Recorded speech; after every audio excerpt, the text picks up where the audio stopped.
Hello, everyone, and welcome to our Premier League review show on Football Talk Podcast. My name is Ozzie, and I'm your host for this early hours of the day.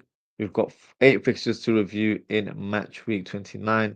Some of the big talking points include Arsenal beating Chelsea at the Emirates, Brighton grabbing an equaliser to deny Man City a win, Forest beating Ipswich Town in style, and United flashing Leicester City at the Walker Stadium. So let's start the review at the Emirates Stadium. Now, Arsenal reduced the gap at the top to 12 points as they secure an important win against their London rivals in Chelsea.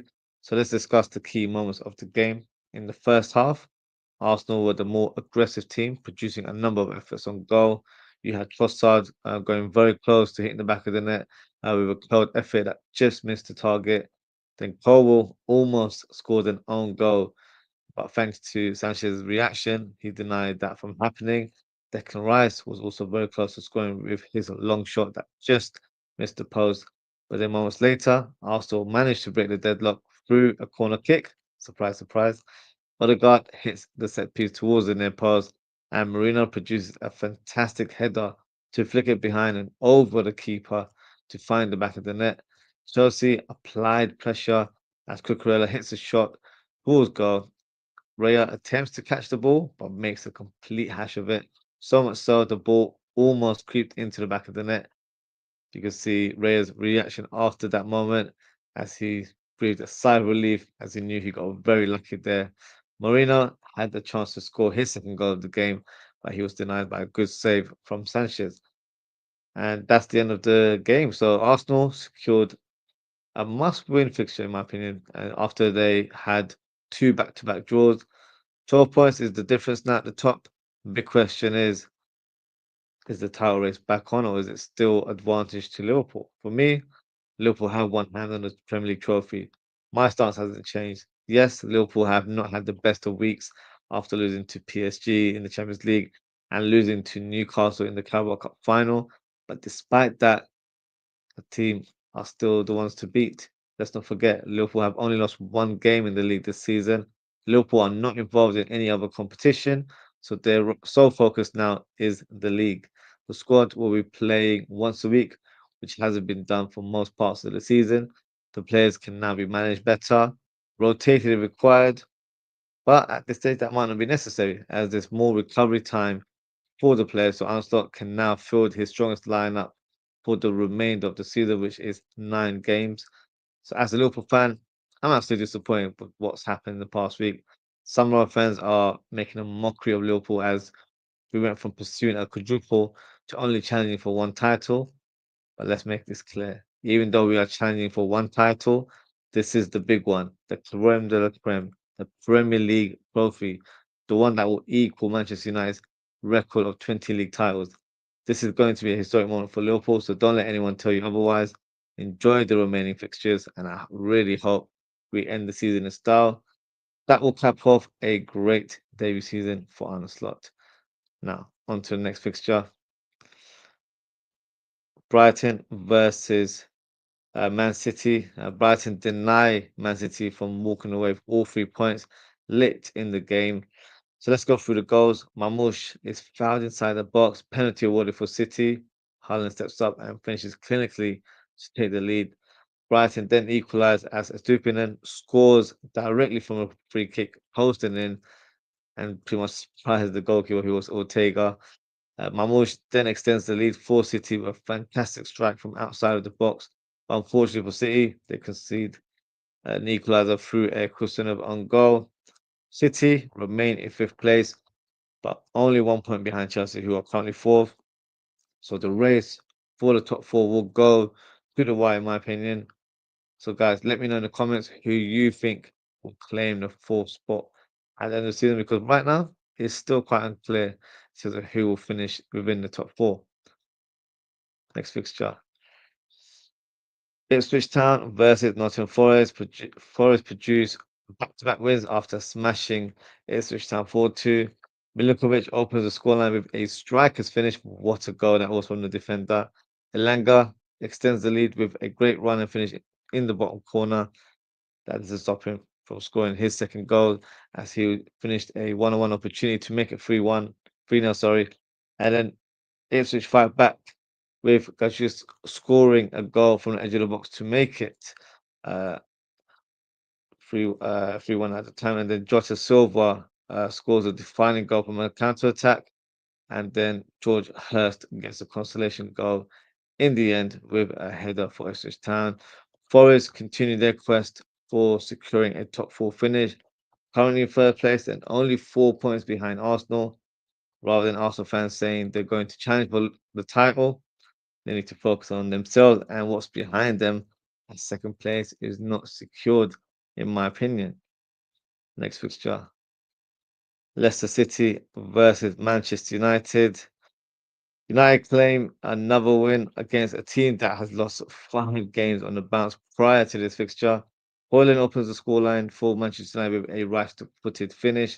Garnacho grabs the second goal with a right-footed finish himself towards the near post. He did score minutes before, but he was ruled out by VAR. And then Bruno Fernandes tops off the game, scoring the third goal to give Manchester United all 3 points. So well done to United.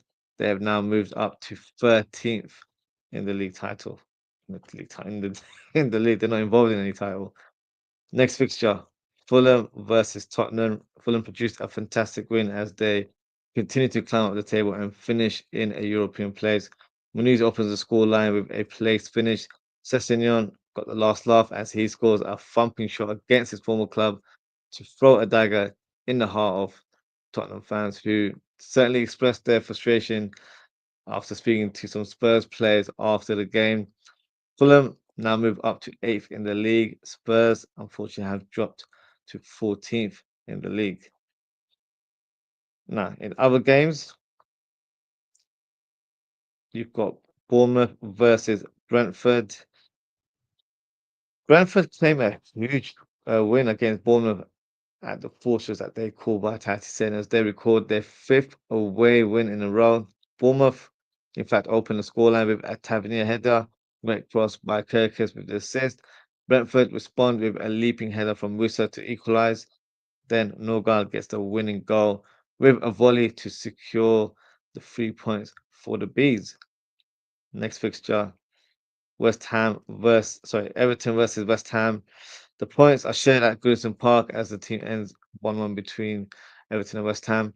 Souček opens the scoreline with a neat finish in the bottom corner, but O'Brien gets the late equaliser from point blank range to secure a point for Merseyside Blue team. And the final fixture of Matchweek 29 is Southampton versus Wolves. Wolves claimed a great away win as they continue to creep away from the relegation zone. Strand Larsen opens the scoreline with a fantastic header in the corner. He then extends the lead in the second half with a neat finish in the bottom corner. Onuachu scores a tap in as a consolation goal for Southampton. And that pretty much wraps up match week 29. So, what we'll do before we close the show, we can present who is our FPL manager. Do we I feel like I haven't done this in a while due to the fixture list being, a bit longer than normal, and then the scores not being tallied up when it comes to end of the match week. But we can present this week's FPL manager of the week, and that goes to Jason Neddy Fan, and his team is called Big Shack FC. I don't think this is the first time you've been manager of the week, so big up yourself. You managed to claim 87 points, which is a big, big tally. So, well, to Jason has actually moved up to 15th in the FPL table. Now, in terms of my performance, got a decent tally, not the best, not in comparison to Jason's, but I got 54 points and I've managed to climb up to 44th in the league. So, nowhere near the top, but got to keep trying. So, let's review the league table and see if there's been any movers and shakers in the top 10. Here we go. So, let's start with the table here. So, at the top, you've got Chris Barnett, who has moved up to first place with Savannah Stories. Jake Harrison has moved up to second place with his team Brexit Means Exit. Griffin Mohan remains in third place. BT has moved up to fourth. Jonas Smith has moved down to fifth. Ellie Clark has dropped to sixth. Ed Marshall has moved up to 7th in the table. Tayo Aziz has dropped to 8th. Andy Abda has dropped to 9th. And Basura Mania has moved up to 10th in the table. So big up to all the FPL managers that have finished in the top 10 this week. So before we close the show, we will review the upcoming fixtures for match week 30. So let's see what games are going to take place. Um, I can't even say this weekend. It's going to be in about a couple of weeks' time with the international break starting. But of course, it's customary for me to do the predictions. And then once we get closer to the time, we can probably discuss the fixtures in more detail. So let's start with the opening fixture. So it's not even a weekend fixture. It will start midweek. And the first one is on April Fool's Day. So on the Tuesday, you've got Arsenal versus Fulham. This is not going to be a walk in the park. A big factor is that, of course, all the players are coming from international duty, so it depends on how fit they are. Hopefully, for a lot of the teams, there's no injuries picked up. In this fixture, I'll give the home team the slight advantage, so I'm going to go for a 2-1 victory for the Gunners. Wolves versus Southampton, I'm going for a home win. I think Wolves will win 1-0. Forest versus Manchester United is a big game. I think Forest will get the win. I think the scoreline will be 3-1. Seems like a big one, but I think they're in great form right now, and I think they will punish United at the City ground. And then on Wednesday, you've got Bournemouth versus Ipswich Town. I'm going to go for a Bournemouth win, and I think the scoreline will be 3-0 to the Cherries. Brighton versus Aston Villa, both teams fighting it out to try and secure a European place this season. I'm going to say this will end all square, so I'm going for a 1-1 draw. Man City versus Leicester City. Yeah, this is going to be a complete demolition at the Etihad Stadium. So I'm going to go for a 5-0 victory for Man City. Newcastle versus Brentford, of course, the newly crowned Carabao Cup winners. How would they perform in their return to the Premier League? I think they'll get the win, and I think the scoreline will be 2-1 for the Tsunami. Southampton versus Crystal Palace. I'm going to go for an away win. I think the scoreline will be 2-1 to the Eagles. Liverpool versus Everton. Now, there's definitely going to be some anticipation for this fixture. Of course, the previous one didn't end very well, where you know Everton scored a goal that probably should not have taken place, or shouldn't have been on the scoreboard. But we've already spoken about it in detail. So this will feel like a bit of revenge, I would say, for Liverpool. It's at Anfield, so I'm hoping there's a home advantage. Of course, Liverpool want to respond after losing to Newcastle over the weekend. So I'm going to go for a Liverpool win. I think we're going to win 3 now.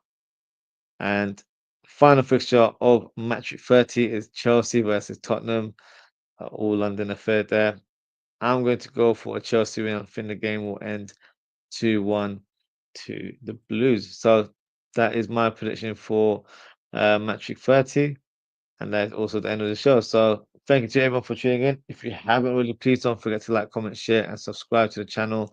And now in terms of upcoming content for this week, I'll be doing some exclusive content for Liverpool, where I'll be analyzing the squad in more detail. So the first show of this sort of squad assessment series will begin with us reviewing the goalkeeping department. So that'll take place tomorrow evening at 11 p.m.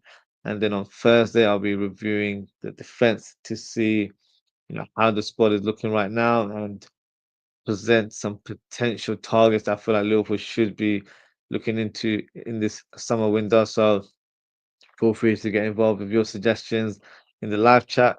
And that is it for today, guys. Thank you so much for tuning in. Take care, stay safe. I hope to speak with you all very, very soon. Goodbye.